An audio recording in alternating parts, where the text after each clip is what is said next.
If you are someone that is struggling with whether to masturbate or not, and maybe some feelings of guilt or frustration with it, today I'm talking to you. My name is Jaclyn Foster. I am the author of I Touch Myself, Lessons to Wake Up Desire and Fire Up Your Sex Drive. And this channel is about providing you with permission and how-to tips to both communicate and live out your sexual desires. Now, this video on whether or not to masturbate is actually inspired from a video that I posted months ago called 3 Reasons to Masturbate, which I'll put in the suggested videos. And after reading a lot of the comments that came up and kind of like digesting how many people ended up watching that video, it really got me thinking that there are some follow-up things I'd like to share from that. And so here are 3 things for you to think about if you're in conflict or you watch that video and you're like, either you felt some fear or some frustration or weren't sure where to go with it. So the one thing I'll say is it was fascinating to me how many of the comments seemed to indicate that I was talking about masturbation. I was also talking about porn. Now, I will have you know, actually, that most of the time, like 95% of the time that I masturbate, it's actually with no porn at all. I like to take time to masturbate to actually just be with my body. I notice a lot of times when I'm going through the day, I can get really in my head and I'm overthinking things and I kind of lose touch with my body. And so I actually use masturbation as a time to be in touch with myself, literally, and to just notice sensation and just to get more comfortable with myself and find pleasure in myself and sink out of that mind space. And so it actually got me really fascinated and curious to ask you, so I would love to hear your comments below. For you, are masturbation and porn things that always go together and you don't see them as separate things? I would actually love to know how many people think, yeah, I masturbate without porn and just with myself and I enjoy that and it's great and this is what I get out of it, versus how many people are like, no, masturbation goes with porn. I can't masturbate without porn.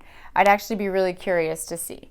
And although I think that porn has its place, and in no way in this video am I telling you not to use porn, I think that's a decision that each individual has to make.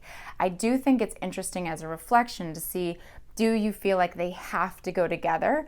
Or do you know how to both just be with yourself with any of that kind of visual stimulation, actually just taking time to connect with your body and see the benefits of just that alone? My second thing I'm going to ask you to consider is for those who feel confusion or fear or resistance to masturbation because someone in your life has told you it's not good to do, whether it be a person or a religion. I'm going to encourage you to be wary of someone who is telling you not to get to know your body, okay? Not to get to know what gives you pleasure. Because more often than not, I'm going to go out on a limb and say that those people that are telling you not to touch yourself, not to get to know your body, are people that actually on some level have a fear of their own body. They have a fear of getting to know themselves. And so the most comfortable thing for them to do is to tell you not to do the same thing because they're afraid of themselves. And so I really ask you to think about where those voices of concern or of recommendation or of kind of like maybe even saying like demanding of you, don't do this. Where are those voices coming from? Are they coming from a genuine curiosity to get to know you and what you need and want better? Or are those voices coming as a fear response from something that they might be struggling with in themselves? This is such an important question to ask, which brings me to number 3, and that is the most important thing to consider in your relationship to masturbation and your relationship to what you do to feel good is whether or not you actually feel good about the thing that you're doing. It's so important. And sex and masturbation, I get it. For me, this was not a thing where overnight I felt great about it. But I did start to notice whether it actually felt good or not to be in my body. And I started to notice that the painful piece of it wasn't the actual being present with my body. It was how much of a critical voice and how much of a discouraging voice had been present in my mind about it. The thoughts that I shouldn't be doing this, the thought that this is bad. But when I trailed all of those thoughts back, I realized that none of them started with me.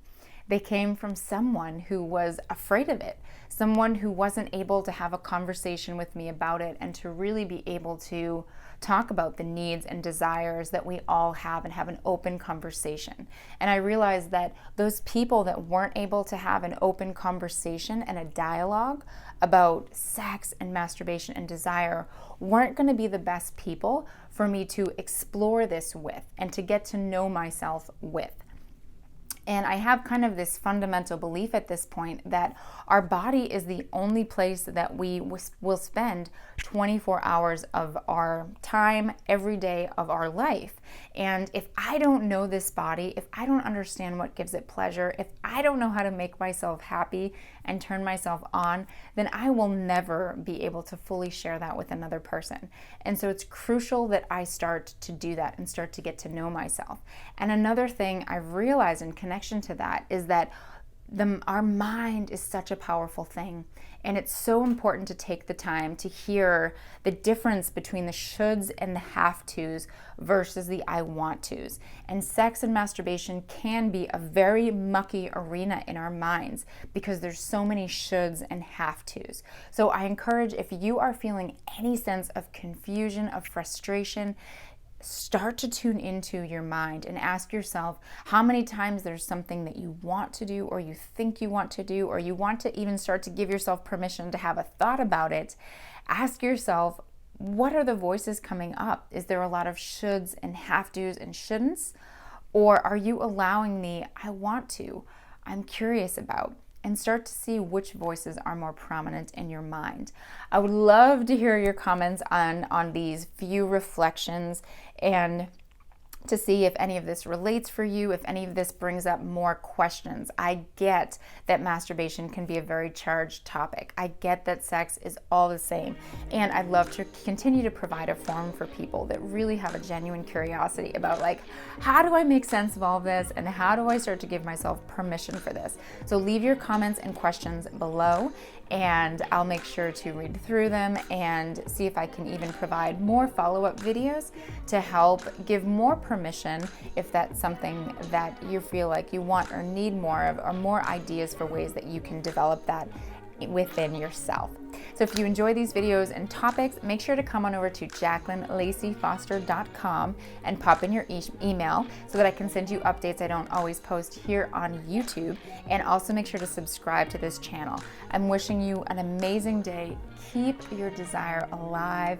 Keep following the things that you love, that wake you up, and I'll see you next time. And here's my little mascot, my little peanut doggy that joins me for my videos. Mwah, have an amazing day.